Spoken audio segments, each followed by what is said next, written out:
What's going on, people? Welcome to the match preview. We are back once again, looking forward to the Bournemouth game. It's all happening thick and fast right now. But of course, we're going to be talking about a bit about the Forest game as well. We're joined by Luke here, he was at the game, so we'll get his perspective from the ground and talk about the big matters. Dean Henderson. Of course, I doubt people are going to be saying Remy Matthews should be starting, but maybe there might be one or two. Is the slander too much? And also Glasner Ball, the improvements that we saw from the Forest game that we can take into the Bournemouth game and more. As always, if you do enjoy it, like, subscribe, and comment your thoughts in the comment section down below. Joined by Nick, AJ, and Luke here. James, how are we doing after that game? Are we a bit more relaxed? Are we looking forward to the next game? How are we feeling? I don't know how to feel. I feel like it's happening too fast for me. After the 3 weeks break, I was like, all right, let's just ease back into it. And it just seems like every other day, it feels like there's a game or preparation for it. How are you feeling, Luke? Yeah, I just feel like emotionally drained after this season, really. Like, it's just another game where it looked positive to start off with, fizzled out a bit. Forest are on top for a fair amount of the game as well. But end of the day, with where we're at the table, it's kind of like a respect the point away from home. They made it hard for Liverpool a couple of weeks back as well. So, yeah, respect the point, but yeah, definitely a bit drained after all this, mate. Yeah, I would say that as well in the live match reaction yesterday. I was like, I'm kind of looking forward to the season to end, but then again, it's also a good opportunity for Glasner to experiment with this team, and figure out who he wants at the side, who maybe we should move on in the summer. I think it's a good opportunity. AJ, how you been, man? It's been a while. It feels like it's been a while, anyways. You just disappeared. You just disappear. Glasner Ball, is it good enough for you to appear again? Yeah, remember, I might be away, but I'm always watching. Don't worry about that. But I think it's been a relief in the sense that there has definitely been, because obviously I know I've been away a few weeks, but I'm happy for the manager. I feel that from what I've seen, I think we'll be fine. We'll stay up. I have no doubts about that. But I think the season is almost at write-off stage, to be fair, because I don't think we're going to be in any kind of position to be challenging up the table. I think it's just a case of just getting enough points to stay up, let the manager cook, let the manager build. Let's see what happens in the summer. But I almost feel like after that result yesterday, I'm almost sort of non-inclined to get upset or overly happy either. It's just a case of just building. I think the additions to the squad have been excellent. Can't doubt any of the two of them. They've been brilliant and they've improved the team, but it'll be very interesting to see what's going to happen with potential big sales and how the manager is going to come in and start implementing his players so we can sort of implement his style a little bit better. What I'm looking at in terms of performances now is just to see what his plan is going forward. And I think this will be the sort of the Bournemouth, the Forest games and stuff like that will be a chance for him to kind of showcase that for the rest of us to be able to see. But yeah, it's very much I'm kind of almost at that write-off stage of the season, to be fair. Just get enough points for us to stay up and then let's keep it moving and then try and build and get a great start next season. Nick, are you with AJ there in terms of it's a write-off stage, or when you look at this Bournemouth game, do you think we still need to pick up more points for you to be a bit more comfortable? What are we on? 30 points now? Yeah, 30 points. Yeah, I think another 3 points will see us safe. The only place I can see us winning, looking at the rest of our fixtures, is Bournemouth, that we have a good chance of winning. So you said Forest was a must-not lose rather than a must-win, which I completely agree with. It was a weird atmosphere yesterday, wasn't it? Look, the Palace fans weren't as vocal as they usually are. Yeah, for sure. And we were playing a team that's just had 4 points deducted. Sorry, that's the dog howling in the background.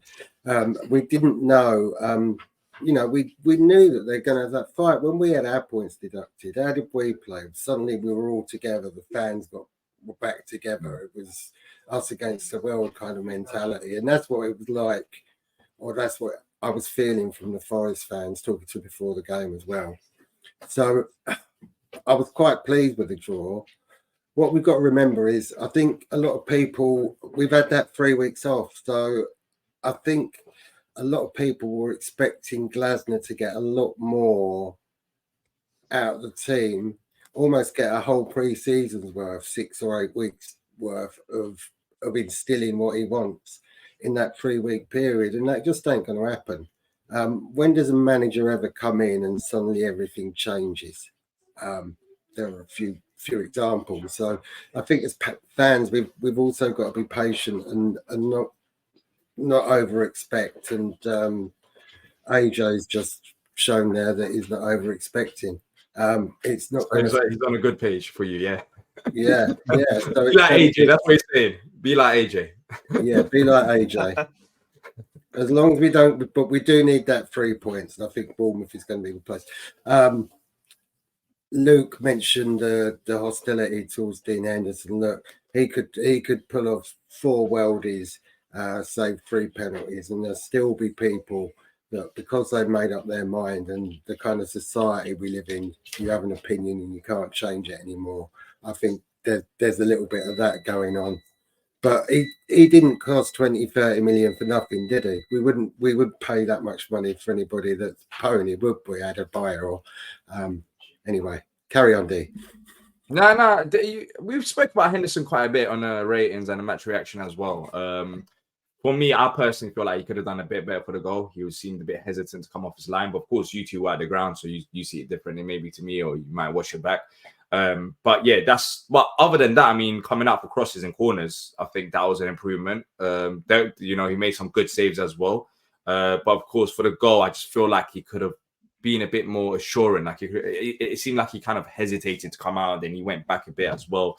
But look, he's going to be here. He's going to be Sorry, playing. D, you need to let Luke rebut that, because Luke, before the show, you said, didn't you? What did you tell me before the show? Looking back at the finish, if he's coming out, Henderson, I think he's realising that split second what Wood's trying to do. Because Wood's, as Nick said earlier, looking back towards the goal and he tries that lob. I think it's like a ridiculously good finish. I see there are complaints for Henderson to come out and that, and I get that, but I just think that type of finish, I couldn't see what goal he could do. The ball, I would say, for me, more the defence should have pushed Gibbs White. You can't leave a guy that quality to cross the ball in. So yeah. Yeah, but when you look at the ball that's coming into the 6-yard box, that's where I have the issue, because I feel like he could have come out of his line. He could have. If it was like outside the 6-yard box, I'll say, fair enough. But watching it back, I just feel like he could have. I've seen goalkeepers come out for that, make it a bit more uncomfortable. It was a ridiculous finish, but it just seemed a bit hesitant in terms of making an approach. But look, then again, I'm not saying he had a terrible game. As I said, he made some good saves, and they come out for crosses. But yeah, there is a narrative towards Henderson, and I guess we'll see in the next 7 games whether that changes or not.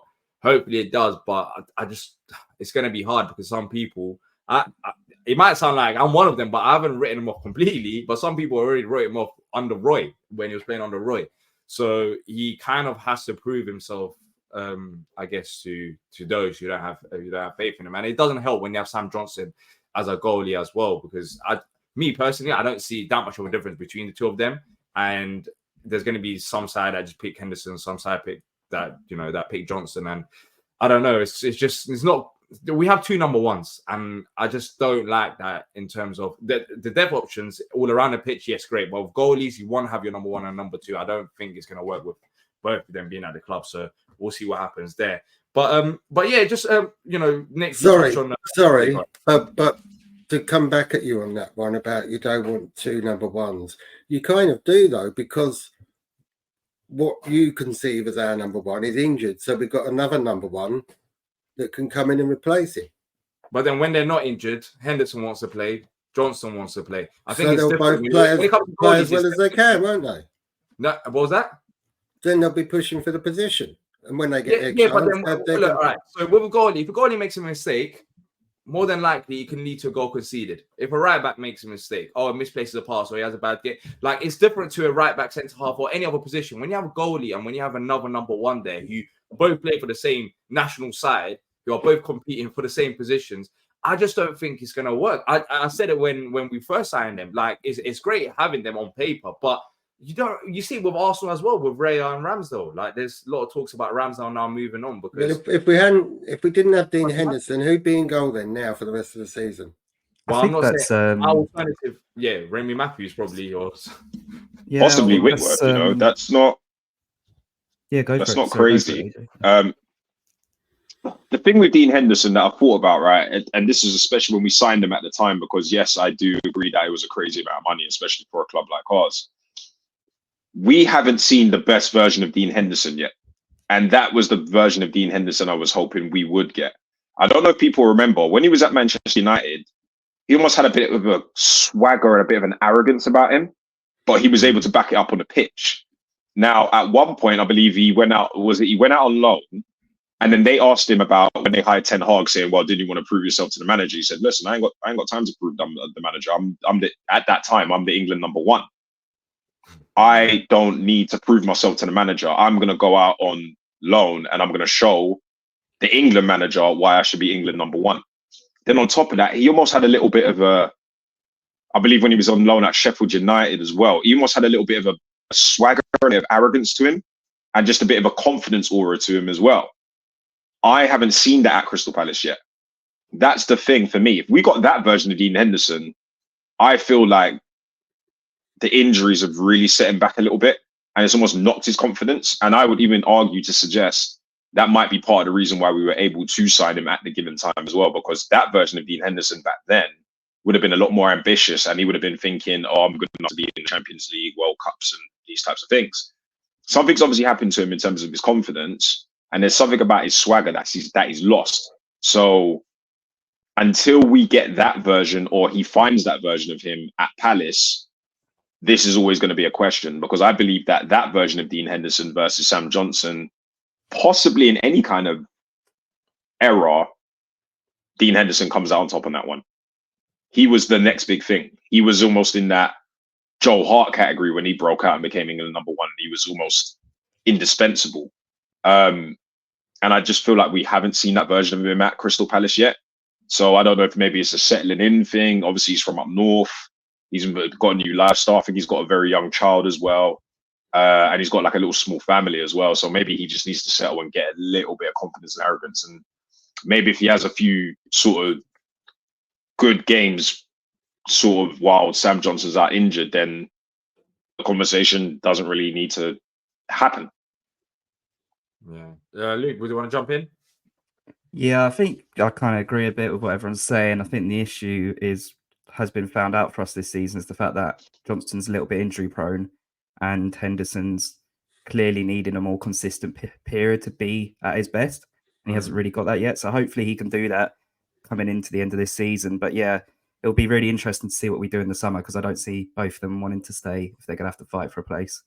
Yeah, I personally, this is the issue that I have. I don't see the club saying, "All right, we're going to stick with Johnson and sell Henderson." I don't know. I just don't see that happening. And basically, what's going to happen, what I think is going to happen is if Johnson was to leave, I don't think he's going to leave for more than £20 million. I think it's going to be basically like a trade-off. We got Johnson for nothing, right? And you know, so if you sell him for like £50 million and we got Henderson for a similar figure, we're basically saying we're going to keep Henderson and we're going to sell Sam Johnston. And I don't know if that would be the right move, but only time will tell. But when we're looking at the Bournemouth game, and you know, the players that we've, you know, there's so many other players that played in the Forest game. Do you think that Glasner could make rotations, Nick, especially when you look at, you know, the fitness concerns before the break? Even though we looked much better, we didn't. I know we conceded in the second half, but we didn't concede in the last 15 minutes of the game, which was a positive on the 90th minute. Would you want rotations? Do you think he will make them? That's a hard one. We chatted about Wharton being taken off early because he wanted to be used on Tuesday night. I was thinking about the subs, and if the rotations are the people that came on as subs, I'm not so sure. I'm not sure how injured França is. I was hoping he'd at least feature in the game, but it turned out that he tweaked something before the game. It's hard because he's still stuck with Roy's players, and although Hughes worked hard trying to get the press and whatever, I'm not sure that he suits Glasner's style. Eze needs to play again because he had 3 chances he should have put away. and gave the ball away a bit. So although he got the assist, it wasn't the best we've seen of Eza. But I think he needs to grow into it. Who have we got to rotate? We've got the injuries, D. We've got, who do we put in at the back? Gay's not fit. If we want to play the 5, okay, the only player I think you could possibly swap is Kleiny in for Tyrick, but you don't really want to do that because Tyrick is a faster and better player who needs to learn on the job to learn what the going forward system is. We're lucky we got Munoz on the right hand side who knows that job all over the pitch. Ayew, free reign. Is he going to be able to keep that up? Is Schlupp an effective sub? Okay, he was getting back and helping a bit, but the groans around us. Or do we rely on the youngsters who we don't know, who we thought were going? I'm sorry, Brighton have just gone 1-0 up in a minute and a half, bastards. Can we rely on the youngsters? Has Glasner got the confidence in them? We're So you talking talk about youngsters. rotation. It's all about putting trust in young players, and until we get to that 33 points, as a manager, you're going to go with players and not take that risk. Use the players that are used to the cauldron that is the Sherry Stadium or whatever it's called down there. I don't think he can risk the youngsters on a rotation basis until we're kind of mathematically safe. I mean, chances are we're safe already because Everton are just shite. And they've possibly got more points coming down. Luton, okay, they might pull something off. But there's definitely 3 weaker teams in this. And I don't think they'll actually make the 30 points that we're on anyway. You see, the problem is, I guess it depends on the areas of the pitch. I think in midfield, you could make a rotation, even though I wouldn't, because I think Lerma, Wharton, they're fine. And, they complement each other's games nicely. Then again, we got Ozo there, Ahmed there, like you can make a rotation. I think the problem is in attack. Just Luke, when you look at the youngsters that we have, do you think, a few of them was on the bench, Ume was on the bench as well. Do you think that Glasner will be using them more towards the end of the season, or would he just go with the experienced players? What would you like to see? It's a really hard one because I think the attacking young players, they've clearly got potential, but I don't think they're at this level yet, especially when you're talking about games like against Forest. We're not safe technically yet. So he's not going to be bringing these players on at the moment, I don't think. Ozo's got the best shout. And then I think when Saki comes back, I think he'll be able to come in. But for me, hopefully we get to see them a bit more. Let's say we stay up. We are going to stay up, but in my opinion, but let's say, we're mathematically safe. Let's say we're mathematically safe in like 2 weeks or something like that. Then I'd like to see them integrating more. I just think for now, I can't see it in terms of the attack. And then you just got to hope that our other players come back quicker, because I personally can't see anyone being rotated. And when we make these subs, our quality on the pitch just drops massively. So, squad depth is key for next season. Yeah, I think when you're looking at players that's coming back, I'm looking forward to Elise on the Glasner as well. I think it might be a bit too soon for the Bournemouth game, but he should be on his way back. I don't know what's exactly happening with Raksaki, because he should be coming back soon as well, I believe. Next week, possibly. So there's a few attacking players, because when you look at the bench yesterday, I'm thinking, thankfully Mateta, his fitness concerns seem like it's improved and he can play 9 minutes. I'm looking at who can actually come off the bench, like.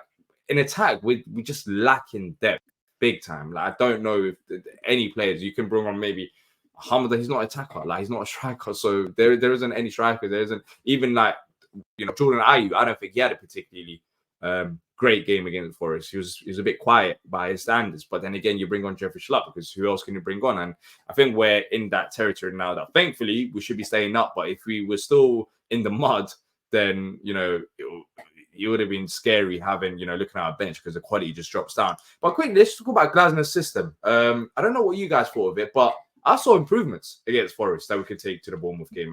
Even, defensively, I know Forest had a spell where they kept the ball for like 15 minutes or so, or they tried to attack for 15 minutes, but they didn't do much in the first half. In the second half, yes, they scored that goal, and maybe they were the better side. But overall, I did see improvements, AJ. I don't know about you, but that gives me the confidence, and it's another game, stepping forward in the right direction. If Eze took his chances, we could be talking about 3 points. And I do think that comes down to Glasnow's system, players running in behind. Maybe some of our players are a bit too slow and they're lacking pace. But overall, I feel like the ideas and the pressing, it seemed like it was a bit more structured and everyone knew what they were doing at the right place. 100% agree. I think the only issue with the system is we are naturally lacking that creativity, because the reality of the situation is, from an attacking standpoint, Eze has to do it all himself. So the problem is, without having your Elise and, maybe a little bit more quality, which maybe we will address in the summer, yeah, Eze has to do it all himself, because the way that Mateta's gameplay works is he has to almost come in, because Mateta's not going to get the ball and he's not going to dribble past 3 players and bang it in the back of the net. That's just not his style. He will just almost hit just some random half volley out of nowhere, or just wait for the ball to sort of drop off the last defender and then sort of go through on goal.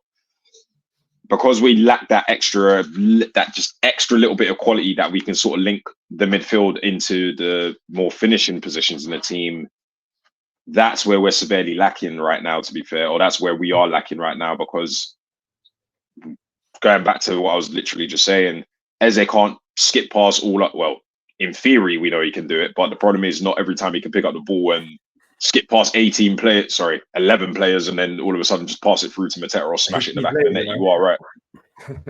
Hey. I don't know what you're watching. I don't know what game you're watching, but yeah. It's been a while. It's been a while, lads. It's been a while. But I think he's thinking of the Elise goal against Luton. Yeah, clearly. But in all seriousness, that's the issue I think we're having right now, to be fair. And Luke did raise a fair point that these youngsters, it would be exceptional for them to get a chance, but the only problem is, do you risk them in a situation where you need to get the points on the board first? So is it a case of the managers keeping them around, we hit a certain magic 40-point mark, and then all of a sudden we start seeing them get the little appearances off the bench? Because there is a lot of talent that we can identify, because it's our football club. It was really good to see a few more youngsters on the bench yesterday, agreed. But do you risk him in a must-win game against a Nottingham Forest or Bournemouth or a Luton, for example? Because they're going to naturally sink or swim. And that just shows how much bloody money is in the game, how much is at risk. The money is the thing that is stopping the young players coming through in some respects. Just to go back to your striker point there, AJ, I said to Luke before the game, why you want a striker who can run through and have a pop? I could do that. I has played as a striker. All right, we probably have an issue with him scoring once he got through, but he's not the IU of old anymore, is he? We haven't got that complaint about him. But that's an option there, a kind of a bit more creative. Much as I love Mateta for his holding up of the ball, we've seen IU playing off Mateta just behind him, which would push it Eze out wide, I suppose. And then you've got the other wing to think about. But he's the option up front, I think. Yeah, IU is an option, but then again, the alternative, that who do you replace IU with? Jeffrey Schlupp? I'd rather keep as it is. If Mateta's tired, or if there's an injury, then maybe you put IU up front. But right now, with the squad that we've got, I don't think there's any capable options coming off the bench to replace IU. I think the quality just drops down anyways. You put IU up front. But we have the issue with Edouard out that Mateta's knackered by the last 15 minutes. Mateta wasn't going to do it. I don't know about you, though. You was at the game, but I thought he was fine. The last 2 games, he seemed like he's slowly improving his fitness. Before, under Roy, he was scoring goals, everything, but towards the end of the games, you could tell that he was a bit fatigued. But he wasn't as quick, I didn't think, and he wasn't as you could see him resting a lot more. I mean, he did say after the game. You want the option of not just fresh legs, but something different. Plan B. when Edward is back, I think we solved that. But I don't know. I don't know about you, Luke. When you look at the striking options, let's say Mateta, the games are coming fast. We got a game on Saturday and Tuesday. Let's say Mateta can't play the 9 minutes. Let's say after 75 minutes, he is gassed out. What do we do? What do you think Glasner does? Do you think it's a case of putting Ayew up front? Yeah, current squad, yeah, Ayew, if not Edward, but then you lose that height, and that's a big worry as well for me. I haven't always been like Mateta's biggest fan, but if you can do Same. 70 minutes like yesterday, where he actually gets a goal, it's not a penalty goal. I think that's 4 goals he's got non-penalties in the Prem this season, which, we need him to get about 7 or 8 if we need him to be starting consistently. If we lose a bit of that physicality, I think this formation's one where you kind of need that number 9 to be a hold-up, to bring the other players in. And that, 75th minute onwards, I think we lost that. But yeah, Ayew, he can do a job there, of course. It'll be interesting to see what a smaller striker like Ayew would do in this type of formation. Maybe we could try it out for sure if we're doing bad, switch things up. We're going to have to switch things up a little bit when everyone gets back, aren't we? Ayew might lose his place at the moment. So yeah, be really interesting. Yeah. Because you never really think about it because he hasn't even had a bad season. I think Ayew's had a good season, but then again, I would be happy with that because the alternative is better. I would rather have Ayew coming off the bench than Schlupp. Maybe I have an agenda. Any day of the week. But I just the alternative it just changes. And when you have Ayew coming off the bench, or I don't know, at some point it might even be Lerma coming off the bench when Decore is fit. It improves significantly, but then again, I guess we'll see all of this next season, depending on who gets sorted. Who doesn't. Yeah. Talking of strikers coming good, we've got Solanke up against us. He's got 8 already this season. Yeah. Late goal. Are we worried about more. that? They let in a late goal as well. I think Everton equalised in the 87th, and then Bournemouth scored in injury time. But Solanke seems to be the main Bournemouth danger man, and there's only one place between us in the table, but it's 8 points. Is there an 8 points difference between the two teams, do you think, when you see them? It's weird, though. I don't know what you lot think, but when you look at Bournemouth, they've had some very good moments. It seems like they're winning every other game. Then all of a sudden, you look at the table, you're thinking, hold up, they're only 8 points above us. The way they've been winning, it feels like they win every other week. It feels weird, but clearly they're not. Solanke is a good talking point. We'll quickly mention him. I think defensively, Anderson and Richards against Forest, no issues. I think both of them were great. Even Joe Ward. But you could see that they were targeting our right-hand side, in particular with Hudson-Odoi. And, Solanke does have a bit of pace, but I'm not really worried about that. But I think that is where our weakness is. So I don't know if they might try to play aerial balls down that side. But overall, are we concerned about Solanke and trying to stop him? I think we've got enough in our side, especially with 5 at the back. Maybe Joe Ward is the weaker link, but even defensively, he's been fine as a centre half because he doesn't have to chase wingers up and down the pitch. What do you think about it, Luke? Yeah, 16 goals from this season. That's a ridiculous season he's having for Bournemouth. It's going to be an issue. I think, in the air, Joe Ward will lose out to him for sure. They could target that. It'll just have to be up to Richards. Like Richards against Spurs in the air was so dominant. So he'll just have to have another performance like that. We'll see how it goes. Of course, it's hard when you've got Munoz so high and Ward is becomes that kind of right back for some of their counters. The pace is a bit worrying with the wingers Bournemouth got. We've just got to take it to them, don't we? That game, got to limit their chances, getting high line going. And I don't know, it'll be really interesting because, as you guys said earlier, if Eze had scored yesterday, we would have won that game. We just got to take our chances on Tuesday. Exactly, and I guess that's a positive going into this game, and we're going to be talking about score predictions now. But if we did take our chances, the fact that we are creating chances and we're talking about players missing the chances, that's a positive in the right step. As long as you do create the chances, one of them should be going in, and hopefully that is going to be the case here against Bournemouth. Now, score prediction. This is the fun part. I don't know what to expect again because of Bournemouth more than Palace. I just don't know what type of Bournemouth side is going to be coming out. They're going to be playing at home. They recently did beat Everton. I'm going to go for a draw. I'm going to go for 1-1. I don't think we'll keep a clean sheet again. I do think we will score. It'll be a more difficult game than the Forest game, in my opinion. especially with fixtures coming in fast and, Glasgow still adapting to the Premier League as well as it plays to his system. But I think we can get the point, and I'll be happy with the point. Let's go around. Nick. I'm liking the fact that we're not going into games and sitting back. We're looking to press. We're looking to go forward. So I definitely think we'll score. I think we might even score 2. I'm going to go for a 2-1. 2-1. So what? Palace Score win. from a corner. Yeah. Yeah. You're asking an awful lot now. First of all, you said 2-1, then you said score from a corner. You're asking for miracles right now. Luke, you? How do you see it going? Yeah, it'd be interesting. When I see a corner these days now, that's when I go get my pint in, that's for sure. Yeah, But, that's like a little break. That's Yeah. like, all right, I've got a few minutes. I've got a few minutes away. Good that we're not conceded from them. So Yeah, you can true. still go. Yeah, that's good as well. Look, they've done really well lately. I think results-wise, they've done really well. I think they're undefeated in their last 4, but their performances against Sheffield United and Luton for large parts of that game weren't great. So we've got to take that as a positive. We're better squad. I think we'll definitely score. It'll be really interesting. I think I'm going to go 2-2. 2-2. I see there being a You fair were few scaring in me. I this thought one. he was going to go for a Bournemouth win. No, it seemed like no you way. wanted to say Bournemouth win. It seemed like it was leading up to like, oh look, Nah. they've been all right results wise. 2-2. Yeah, 2-2. Take that, AJ. You know what? I think they've got a lot of creativity in that team. I'll tell you another player that's been worrying me at Bournemouth is Cliver.